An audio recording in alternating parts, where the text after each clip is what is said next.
Skipley Farm!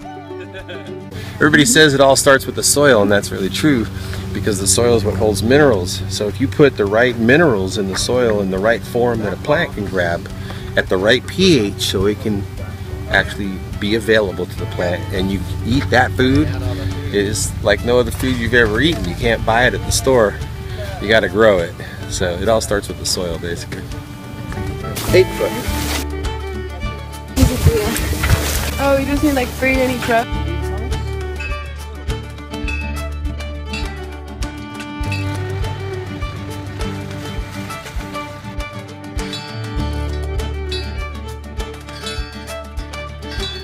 Everybody's hand. This is a young lady. You don't need a...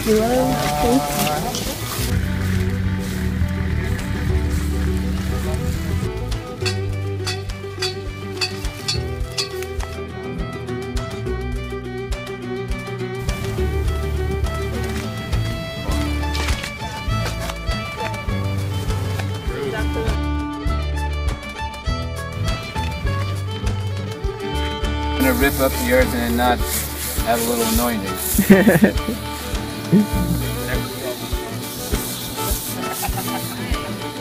What's everyone working on? Trellises for grapes, and we're spiraling the beautiful leaves around and creating strength and momentum for them, for the whole plant to have sacred space to grow delicious food.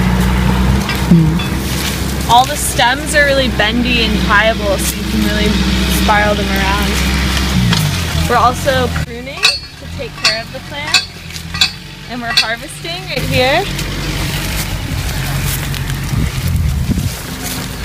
There's a lot of different diversities of kinds of grapes. There's 200 different kinds of grapes here.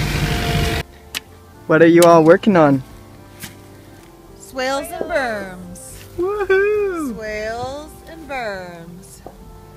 Normally you do the rows down the hill to flow the water away from a wet area. Instead, we're going with the land so that the water will be staged. It'll stay wet down here, but these berms will dry. These here are already planted, and green's coming up on those. My mom was trying to use little.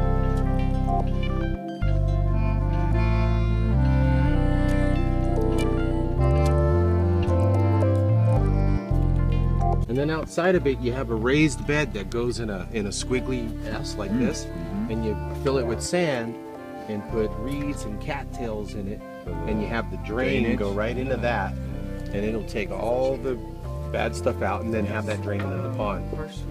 And then from there, I was thinking, I've been talking to Gil about building something like this, like little tiny shelters like this. Yep. And you could do that really easy with dirt. Like that. That's the tongue. And then this piece would be grafted onto it. And ideally the same diameter. 1/3 of the way through. These two are joined like that. Because they're not the same diameter, I'd match one side. And then this would get wrapped up with rubber bands. Grafting rubbers, like basically a rubber band that's like natural rubber, or a rubber that decomposes, and wrapped up, and I like to keep the bud exposed on that, but completely sealing off the cut. And this gives has the dwarfing effect of the inner stem, and actually the length of this inner stem affects how dwarfing it is, and I would love to do a bunch of comparatives and see what 6 inches does, and 8 inches, and 10 inches. And then it's grafted onto a freestanding, a strong rooted, maybe 80% of standard, like M111 for instance. It's a really strong root system. Fairly strong root, drought tolerant, freestanding, and then the inner stem shortens the tree, and makes the top weaker. I mean, shorter growth, all of the characteristics that cause the cause it to go into fruiting much earlier. All kinds of wood to play on.